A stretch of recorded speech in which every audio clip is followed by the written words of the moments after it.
मैं देख रहा हूं ना इस समय कुछ आदमखोर भेड़िया प्रदेश के अंदर अलग अलग जनपदों में उत्पात मचा रहे हैं। यही स्थिति 2017 के पहले प्रदेश की थी। ये लोग उस समय कितनी तबाही मचाए हुए थे।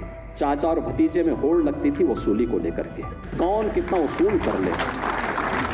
एरिया बटे हुए थे, कहीं चाचा कहीं भतीजे, महाभारत के सारे रिश्ते। उत्तर प्रदेश में इन दिनों भेड़ियों का बोलबाला है। बहराइच के जिलों में भेड़ियों का आतंक जारी है। भेड़िया कई लोगों का शिकार कर चुका है, तो ही प्रशासन भी अलर्ट मोड पे है। लेकिन अभी भेड़िए का मुद्दा बहराइच से उठ करके उत्तर प्रदेश की राजनीति में आ चुका है। उत्तर प्रदेश में 10 विधानसभा की सीटों पर उपचुनाव होना है। वहीं सीएम योगी आदित्यनाथ ने समाजवादी पार्टी पर भेड़ियों को लेकर के तंज कसा है। आपको बता दें कि उपचुनाव के लिए दोनों पार्टियों के बीच तंज कसा जा रहा है। एक तरफ सत्ता पक्ष है, एक तरफ विपक्ष। लगातार जोर आजमाइश हो रही है, लेकिन सीएम योगी आदित्यनाथ ने भेड़िए का सहारा लेते हुए चाचा भतीजा यानी कि अखिलेश यादव और शिवपाल यादव पर बड़ा तंज कसा है। और 2017 से पहले समाजवादी पार्टी की सरकार को याद करते हुए उन्होंने क्या कुछ कहा, उसे आप सुने। ये लोग तो नौजवानों को नौकरी देने में भेदभाव करते थे, कोई कल्पना भी नहीं कर सकता। मैं भी बैठा हुआ था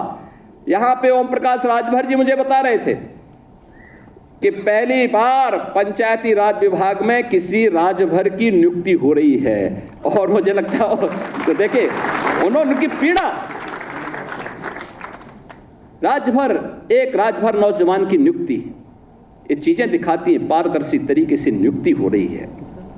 आखिर वह नौजवान भी तो होगा, वह भी तो प्रदेश का हिस्सा है, क्यों नहीं उसकी नियुक्ति होनी चाहिए थी। मैं देख रहा था नियुक्ति पत्र, जब मैं देख रहा था प्रयागराज का एक नौजवान और एक बेटी, दोनों नियुक्ति पत्र प्राप्त किए, दोनों अनुसूचित जाति से जुड़े हुए थे। इनका भी पहले अधिकार होता था, क्यों नहीं इनको नियुक्ति पत्र मिलती थी। कारण था नियत साफ नहीं थी। चाचा और भतीजे में होड़ लगती थी वसूली को लेकर के, कौन कितना वसूल कर ले। एरिया बटे हुए थे। मैं देख रहा हूं ना इस समय कुछ आदमखोर भेड़िया प्रदेश के अंदर अलग अलग जनपदों में उत्पात मचा रहे हैं।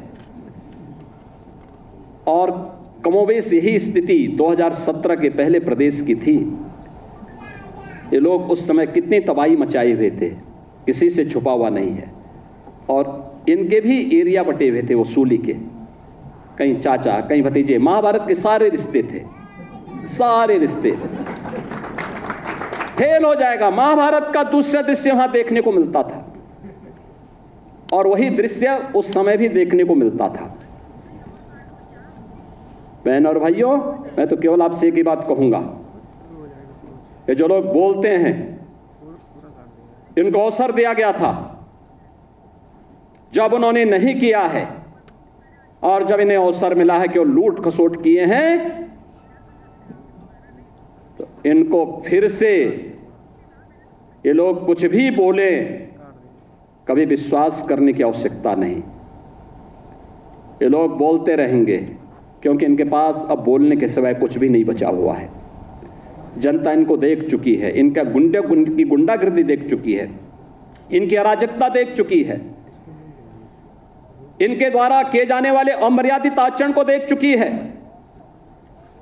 हमें सावधान होकर के केवल एक लक्ष्य होकर के कार्य करना है, और लक्ष्य है जिस विभाग में हम नियुक्ति पत्र प्राप्त कर रहे हैं, उस विभाग को सर्वोत्तम विभाग के रूप में स्थापित करना। आप अगर अपने कर्तव्य का ईमानदारी पूर्वक निर्वहन कर रहे हैं, तो आपके द्वारा किया जाने वाले प्रयास उत्तर प्रदेश को देश की नंबर 1 की अर्थव्यवस्था बनाएगा, और उत्तर प्रदेश देश की नंबर 1 की अर्थव्यवस्था बन जाएगा।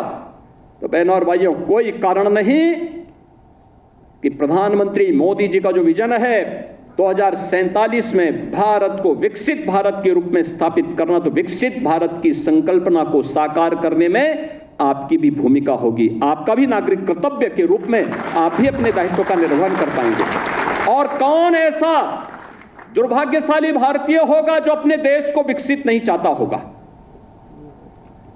अगर कोई भारत को विकसित होने के लिए, होने में उसको कोई गुरेज है, कोई संकोच है, तो उसको फिर भारतीय होने का अधिकारी भी वह नहीं है। अगर किसी को अपने देश के विकसित होने में भी खुशी की अनुभूति न होती हो तो